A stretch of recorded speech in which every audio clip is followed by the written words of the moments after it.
नमस्कार दोस्तों, आज हम त्वचा के फंगल इन्फेक्शन पर बात करेंगे कि फंगल इन्फेक्शन की रोकथाम कैसे की जाए। फंगल इन्फेक्शन प्राय तभी पनपती है जब सूर्य के प्रकाश का अभाव होता है, अंधेरे वाले स्थानों में, नमी से भरे हुए कमरों में, जहां हवा का संचार नहीं होता, वेंटिलेशन की प्रॉब्लम रहती है। ऐसी परिस्थितियों में फंगल इन्फेक्शन खूब होते हैं। आजकल विशेष रूप से शहरों में, अर्बन स्लम एरिया में इस प्रकार के मकान में फ्लैट बनते हैं जहां के बाथरूम, किचन व अन्य कमरों में ना तो कोई वेंटिलेशन की व्यवस्था होती है, ना ही सूर्य का प्रकाश आता है। और यदि आता भी है तो आधुनिक लोग आजकल जो है उसको इस तरह से रेनोवेट कराते हैं कि वहाँ पे आर्टिफिशियल लाइट की ज़्यादा रिक्वायरमेंट होती है और सनलाइट नहीं आती है। दूसरा, हवा भी नहीं आ पाती है। अपने घर व ऑफिस को होटल की तरह सजा दिया जाता है, जबकि उनको ये नहीं पता कि इस प्रकार करके ये जिस तरह से आप रेनोवेशन करते हैं और जिसमें सूर्य की लाइट नहीं आती है, सनलाइट और वेंटिलेशन, प्राकृतिक हवा नहीं आती है, तो ऐसे करने से स्वास्थ्य की काफ़ी हानि होती है। विटामिन डी की कमी होती है। अगर जब सूर्य का प्रकाश नहीं आएगा तो विटामिन डी की कमी होगी। सूर्य का प्रकाश और ताज़ी हवा नहीं आएगी तो ट्यूबरकुलोसिस यानी टीबी की बीमारी, फंगल इन्फेक्शन, बैक्टीरिया, अनेक प्रकार के वायरस और अनेक प्रकार के कीड़े, ये सब फैलेंगे फूलेंगे और जिनसे नाना प्रकार की बीमारियां होंगी।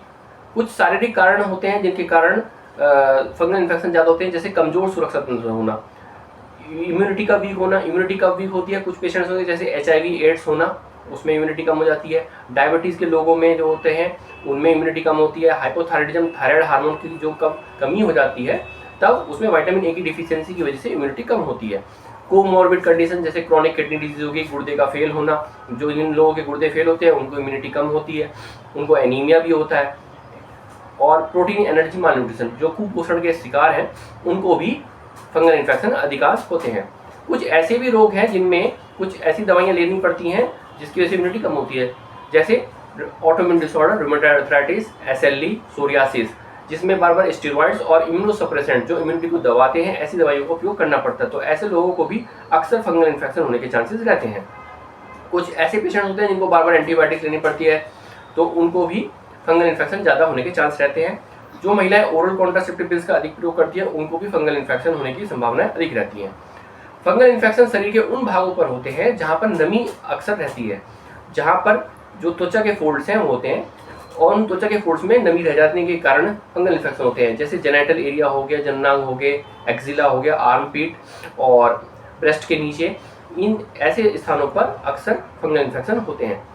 खान पीन और रहन सहन का बहुत बड़ा योगदान है इसमें फंगल इन्फेक्शन के बढ़ने में। जैसे कुछ लोग जीन्स या टाइट फिटिंग वाले कपड़े पहनते हैं जहाँ पे हवा का प्रवेश बिल्कुल लगभग ना के बराबर होता है, तो ऐसे कपड़ों को पहनने पर आपको फंगल इन्फेक्शन होते हैं। ज़्यादातर कॉटन के कपड़े पहने, क्योंकि अगर आप जीन्स या टाइट कपड़े पहनेंगे और बहुत ज़्यादा पसीना आएगा तो फंगल इन्फेक्शन ग्रो करेगा। जिन लोगों को ज़्यादा पसीना आता है वो फिटकरी के पानी से नहाएं, इससे पसीना और स्वेटिंग की प्रॉब्लम कम होगी और मॉइस्चर कम रहेगा, जिससे फंगल इन्फेक्शन कम होगा।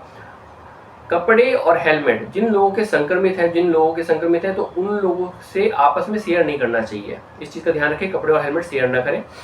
रोकथाम कैसे करें? बाथरूम में विशेष रूप से बहुत नमी रहती है, अतः मकान बनवाते समय बाथरूम का निर्माण ईस्ट डायरेक्शन में तथा किचन साउथ ईस्ट में करवाएं, जिससे इन दोनों में ज़्यादा से ज़्यादा सूर्य का प्रकाश आए। किचन में सूर्य का प्रकाश नहीं आने से खाने के सामानों में फंगल इन्फेक्शन और बैक्टीरियल इन्फेक्शन होने के खतरे बढ़ जाते हैं, जो स्वास्थ्य के लिए हानिकारक है। कपड़े सुखाने की रेलिंग भी ईस्ट, साउथ ईस्ट या साउथ वेस्ट में ही बनवाएं। घर का बीच का जो स्थान होता है उसको कहते हैं ब्रह्म स्थान। पहले जमाने जितने भी आप पुराने शहरों में जाएंगे, मकानों को देखेंगे तो उसमें बीच का स्पेस छोड़ दिया जाता था नीचे से ऊपर तक, और चारों तरफ मकान होते थे, फ्लैट्स मकान होते थे, और उसमें अच्छे प्रकार से प्रकाश आता था और हवा का भी वेंटिलेशन अच्छा रहता था। ब्रह्म स्थान को हमेशा छोड़ा जाता था। आजकल ब्रह्म स्थान को ऑक्यूपाइड कर लिया जाता है, वहाँ पे सनलाइट नहीं आती और वहाँ पर वेंटिलेशन की सुविधा नहीं होती, जिस वजह से अनेकों प्रकार की बीमारियाँ हो रही हैं। संक्रामक बीमारियाँ ज़्यादा विशेष तौर पर फैल रही हैं। ह्यूमिडिटी बढ़ने पर AC को ड्राई मोड पे कर दें, इससे भी आपको लाभ मिलेगा। बाथरूम और सभी सफ़ेद कपड़े, हेलमेट और सॉक्स, इनको ब्लीच जरूर करें, ब्लीचिंग पाउडर यूज़ करें। ब्लीच करने से क्या होगा? फंगल इन्फेक्शन होने की संभावना कम होगी। सर्दियों इस चीज़ का ध्यान रखें कि बरसात में अक्सर जूते जो है उनमें फंगल इन्फेक्शन फैलता है। जूते धूप में रखें, पाउडर डालकर ही मोजे पहने, सैंडल या स्लीपर्स पहने जिसमें हवा आ सके। आशा करता हूँ कि आपको त्वचा के फंगल इन्फेक्शन पर मेरे बताए गए कुछ ये जो टिप्स हैं वो अच्छे लगे होंगे, इनका प्रयोग करें। धन्यवाद।